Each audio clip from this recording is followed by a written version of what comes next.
Hi!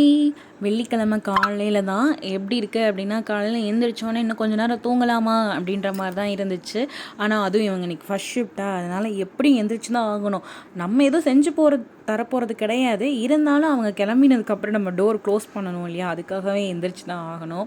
அதுக்கப்புறம் அவங்க போறதுக்கு முன்னாடியே கொஞ்சம் வாசல்ல தண்ணி தெளிச்சு விட்டுறணும். ஏன்னா, போனதுக்கப்புறம் தண்ணி தெளிக்கக்கூடாது அப்படின்னு சொல்லிட்டு, அதனாலேயே சீக்கிரமா ஏந்திச்சிட்டேன். ஏந்திச்சதும் ஃபர்ஸ்ட்டு கோலத்த போட்டு முடிச்சிடலாம் அப்படின்னு சொல்லிட்டு கோலம் போட்டுட்டு, அதுக்கப்புறம் கொஞ்சம் செடிக்கெலாம் தண்ணி ஊற்றுற வேலை இருந்துச்சு. சரி அதையும் ஊற்றி முடிச்சிடலாம் அப்படின்னு சொல்லிட்டு தண்ணியெல்லாம் ஊற்றிட்டு பால் எடுத்துகிட்டு வந்தேன்.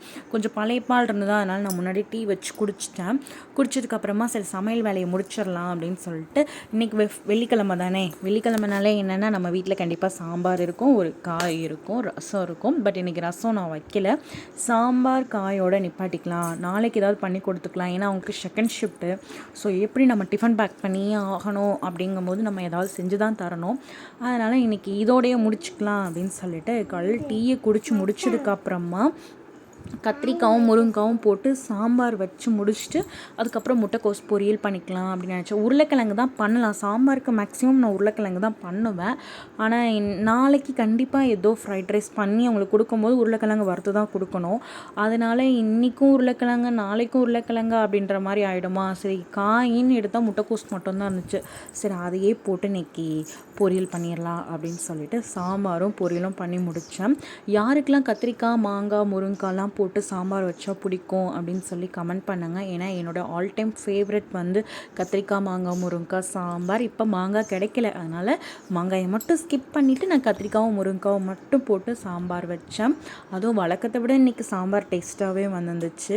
அதுக்கப்புறம் சாப்பிட்டு முடித்ததுக்கப்புறமா உப்பு ஜாடியில் கொஞ்சம் உப்பெல்லாம் கொட்ட வேண்டியது இருந்தது. இன்றைக்கி வெள்ளிக்கிழமைனா தவறாமல் உப்பு கொட்டிடுவேன்.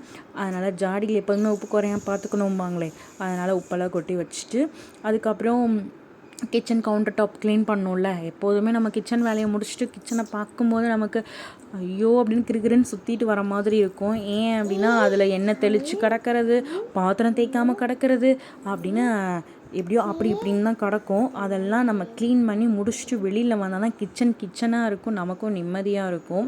அதை காலையிலேயே தோசையை ஊற்றி சாப்பிட்டாச்சு. சாம்பாரும் காயும் மதியம் லஞ்சுக்கு தான். நான் மதியம் லஞ்சுக்கு அந்த டைமில் ப்ரிப்பேர் பண்ண முடியாது அப்படின்றனால தான் நான் காலையிலேயே செஞ்சு முடிச்சிடுறது.